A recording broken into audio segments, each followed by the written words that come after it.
Ya, alhamdulillah panjenengan Pak Konco. Mohon maaf Pak Konco, minta waktunya sebentar, bisa Pak? Insya Allah bisa. Ini alhamdulillah kebetulan saya dapat tugas dari calon guru penggerak untuk mewawancarai minimal 2 kepala sekolah tentang bagaimana cara pengambilan keputusan saat dihadapi jika mengalami beberapa dilema gitu. Bisa minta waktunya Pak nih? Oke, bisa Pak. Ya, terima kasih. Ini Pak, yang pertama saya ingin menanyakan selama ini bagaimana Bapak selaku kepala sekolah dalam mengidentifikasi kasus-kasus yang merupakan apakah itu dilema etika ataukah itu dilema rujukan moral Pak? Ya. Identifikasinya sebenarnya cukup mudah ya. Ketika ada kasus dilema etika, itu biasanya ada 2 hal yang kita harus memutuskan salah satu, tapi 2 hal tadi sama-sama mengandung nilai-nilai kebajikan atau kebaikan. Sedangkan kalau rujukan moral biasanya lebih jelas lagi, ada antara kita memutuskan untuk hal yang baik atau untuk hal yang tidak baik atau kurang baik. Berarti kalau dilema etika itu antara yang benar dan benar Pak ya? Baik dengan baik belum tentu benar. Tentu benar. Ya, karena bisa saja baik itu karena ada regulasi, baik karena ada rasa kasihan dan sebagainya. Kalau antara benar atau baik dengan yang ada unsur apa namanya perasaan dan sebagainya.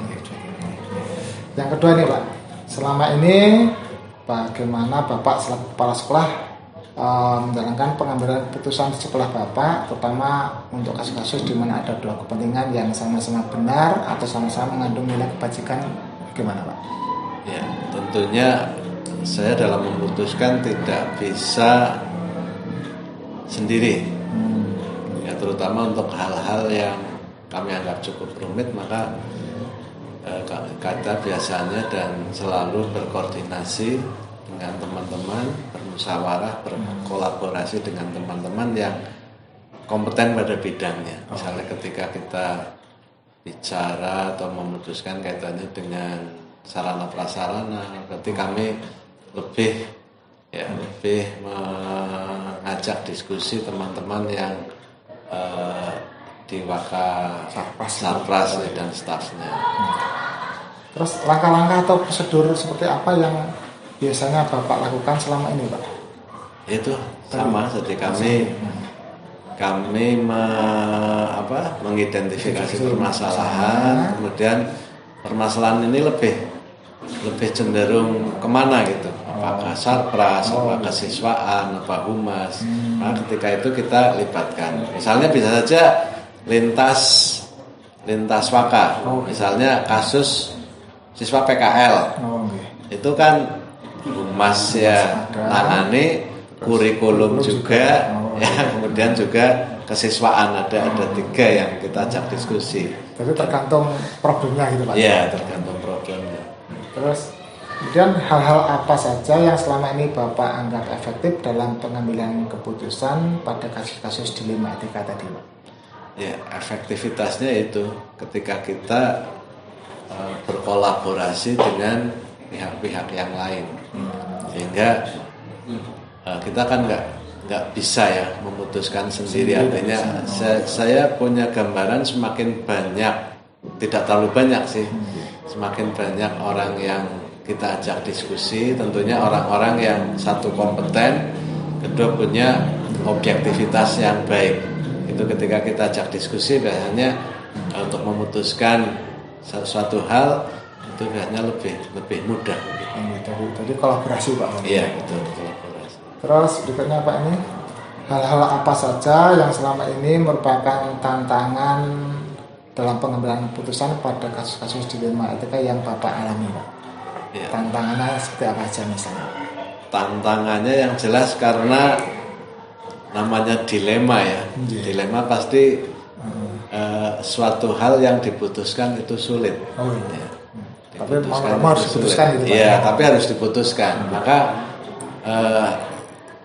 sekali lagi kita harus mengedepankan logika dan regulasi daripada mengedepankan perasaan. Karena ketika perasaan itu bermain, maka nanti bisa tidak objektif lagi. Tidak objektif lagi, subjektivitas. Karena ketika saya melihat si A seperti ini, kecuali dalam kasus-kasus tertentu ya, bisa saja misalnya dalam mengambil keputusan ini anak harus dikeluarkan atau tidak, misalnya. Dipertahankan atau harus mengundurkan diri. Itu lihat, selain lihat regulasi, kita juga harus melihat latar belakang. Biasa karena latar belakangnya berbeda-beda. Ya. Atau misalnya anak terlambat.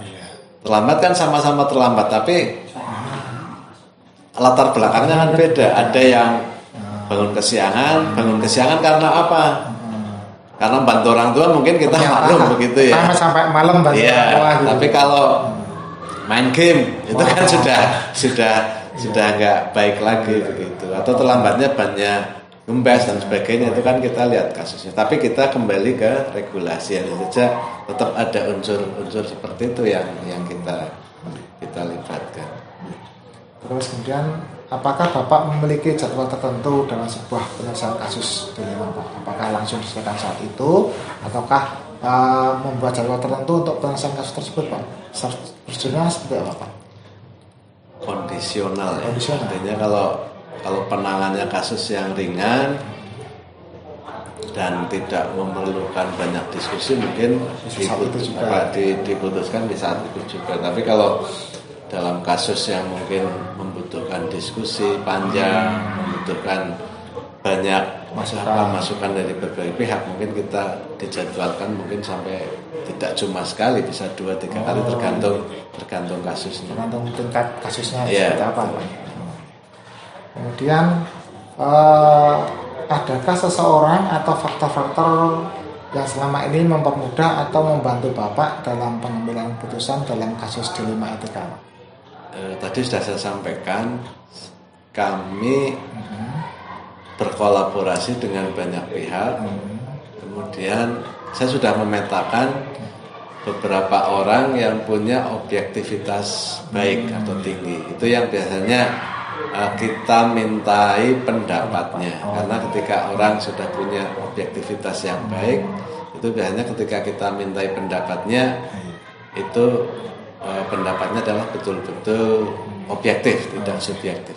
Ada seorang yang dianggap memiliki kompetensi yang lebih daripada yang lain. Terus dari semua hal yang telah Bapak sampaikan tadi, menurut Bapak pembelajaran apa yang dapat Bapak petik dari pengalaman mengambil keputusan dilema etika selama ini, Pak? Pelajaran yang berharga bagi kami adalah ketika kita memutuskan, yang pertama menjadi panglimanya adalah regulasi. Regulasi, aturan itu yang kita pegang dulu. Hanya saja nanti kita lihat permasalahan yang ada unsur-unsur apa yang membuat seseorang atau anak atau siapapun nanti bisa melakukan hal tersebut, sehingga itu jadi regulasi itu sebagai yang utama, tapi latar belakang itu menjadi pertimbangan. Terima kasih Pak Ponco. Sama-sama. Alhamdulillah kegiatan wawancara sudah kami laksanakan dan kami mudah-mudahan bisa memetik pengalaman yang sudah Pak Ponco kerjakan selama ini, selama mungkin dari SMK Negeri 1 Penggelan ini Pak ya. Mudah-mudahan ada ilmu yang dapat kami serap, mudah-mudahan nanti bisa kami terapkan dalam saat jika ada masalah-masalah kasus dilema itu apa yang harus kami lakukan. Mudah-mudahan dari wawancara ini ada nilai positif yang bisa kami terapkan. Mudah-mudahan. Doanya Pak. Amin. Sekali lagi terima kasih atas waktu yang diberikan, dan saya undur diri untuk menjalankan kewajiban selanjutnya, Pak. Terima kasih. Monggo. Assalamualaikum, Pak. Waalaikumsalam warahmatullahi wabarakatuh.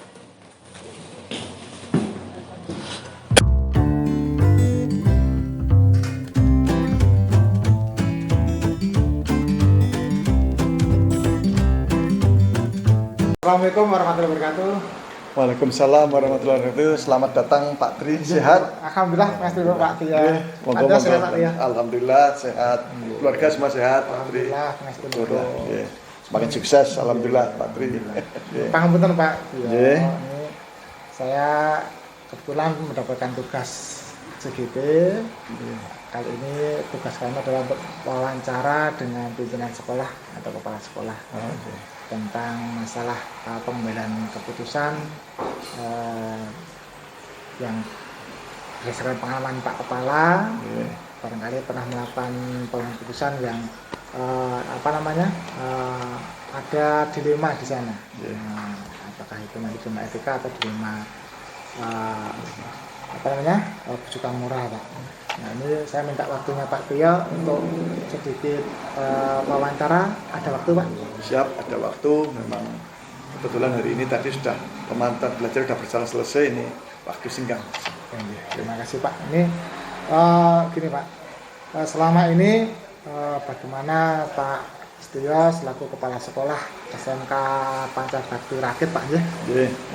Ini dapat mengidentifikasi kasus-kasus, apakah itu kasus merupakan dilema etika atau bujukan moral, itu seperti apa, Pak? Jadi mengenai kasus-kasus yang ada, ya perlu kami sampaikan ya Pak Tri, di setiap lembaga pendidikan atau di apapun itu pasti ada kasus-kasus dan permasalahan.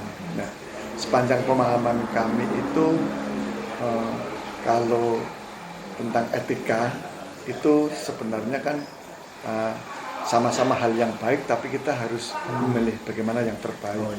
Sementara kalau yang bujukan moral itu kan sudah ada kepastian antara benar atau tidak. Gitu.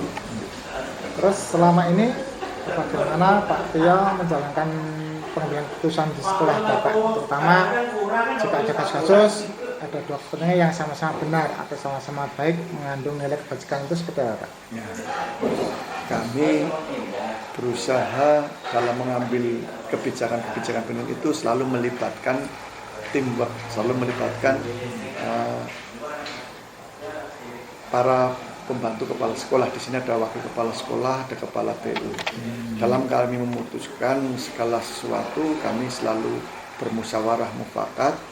Jadi pasti ada hal-hal baik, tapi ada yang lebih baik lagi yang tentunya dari masukan dari semua teman-teman yang dalam tim kerja di sekolah. Terus langkah-langkah atau prosedurnya seperti apa, Pak? Misalnya dalam yang dilakukan selama ini dalam pengambilan keputusan itu. Nah, langkah-langkahnya di setiap bulan kami ada kegiatan yang namanya rapat musyawarah pimpinan. Itu yang diawali dari kepala sekolah, waka, sampai dengan kepala TU. Nah, apabila ada permasalahan yang mendesak yang harus segera diselesaikan, kami tidak harus menunggu setiap sebulan sekali, kami langsung mengumpulkan segenap para pembantu kepala sekolah, termasuk barangkali yang terkait dengan ada permasalahan di sini yang harus segera diselesaikan. Terus kira-kira hal-hal apa saja yang selama ini Bapak anggap efektif dalam pengambilan keputusan pada kasus-kasus dilema etika? Jadi kami dalam mengambil keputusan, yang pertama kami menghadirkan